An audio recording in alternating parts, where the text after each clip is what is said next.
Welcome, lords and ladies of fate.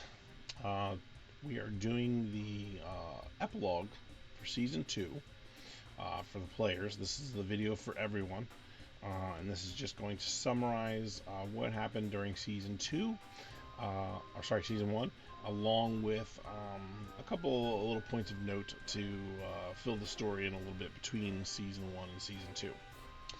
So, in season one, the group met at a carnival just south of Merktown, and the team met with Katarina, who had some psychic abilities and was told by her aunt, who was a fortune teller, that the group was going to be pulled together for some very important purpose.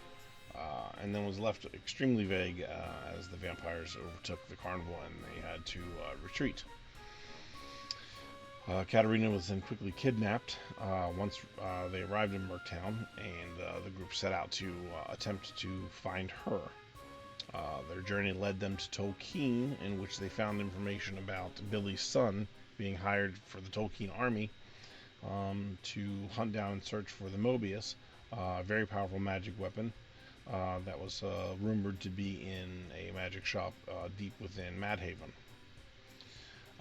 The group the trail went cold for Katarina, so the group continued over to the Appalachian Mountains.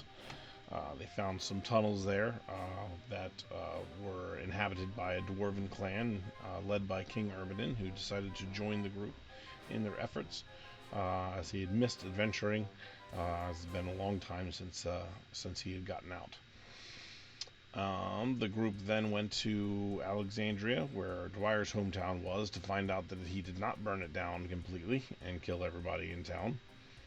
However, much to dismay, they were being protected by a group of slave traders who would capture passerbys or people who came to the visit to visit and sell them into slavery as a compensation for taking care of them. And then, upon leaving there, they went to Madhaven, in which they traveled to the Heart to find that Billy's son had been captured by the Splugor slavers. And they did not find the Mobius, but instead they found a sentient orb, that introduced itself, saying that the group is being pulled together for a much bigger purpose. And the orb explained that there are many creatures and supernatural entities from different dimensions that are trying to come to and take over Earth, and this group is there to stop them. That's pretty much where we left off. So a couple things. We want to talk about Katarina first. So the orb explained to her that the vampire group that was after her was actually hired by one of the many evil entities that the orb has indicated is trying to take over this Earth. Apparently she holds some kind of unique power that they want. However, the orb will not say what power that is, only that it will be revealed when the time is right. This is incredibly frustrating for Katarina, and probably many members of the group, as cosmic entities tend to be extremely vague and speak in circles. So, next we have Neville. Neville will tell you that the war effort in Tolkien is not going very well, and that the orb came to him and told him of the impending invasions.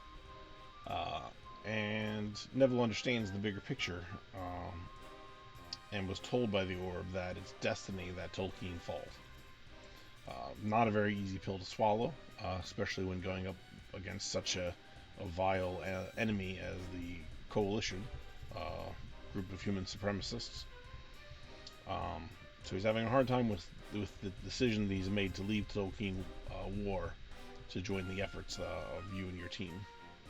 But he's told that more will become clear when the time is right. But he's pretty vital to what is going to come in this group. So, finally, we've got Paragon. Paragon was approached by the Orb, and when we met with Paragon last, he came to this Earth as a superhero fighting evil in his home planet of parallel dimensional Earth, and the amount of evil that existed in this planet was so great. Every time he fought something, it'd be replaced by 10 other things, and he just gave up because it was just too hard to fight everything. He just felt like he wasn't getting anywhere, and it was all pointless. So he became, a hermit and just would sit around and drink in his cave until he passed out and repeated the cycle. So the Orb approached him and told him that there was a way to get him to the home dimension, and that the Orb would do so because it too was under attack of one of these evil entities, and that the veil between his world and this one is actually very thin. So if allowed to succeed, the evil from that planet would conquer it and then drip into this one in a very short time. So he agreed to readjust his priorities and help to fight with the group to prevent this from happening. That being said, the base itself is in a pocket dimension, safe from prying eyes. The team will meet various people with various skills, especially ones that the current team might be lacking. So they can attempt to recruit people along the way. Just a meta thing. They can choose to take one NPC at a time with them on their missions. The rest have to stay back at the base or do other things that they are asked to do. The base is minimally stocked, but you can gather stuff to bring back or task the remaining NPCs that stay behind to try to see what they can get for you while the team's on mission. So that should be a good amount of information to start Season 2 for everybody. There will be some individual videos that we'll be posting up for each individual player that will have some spoilers for the other players that only that one character would know. And then we're going to post those so at least the audience can watch them and get to know that information and have that, even if the players don't have it. And hopefully we'll kick off Season 2 and have a lot of fun. See you later.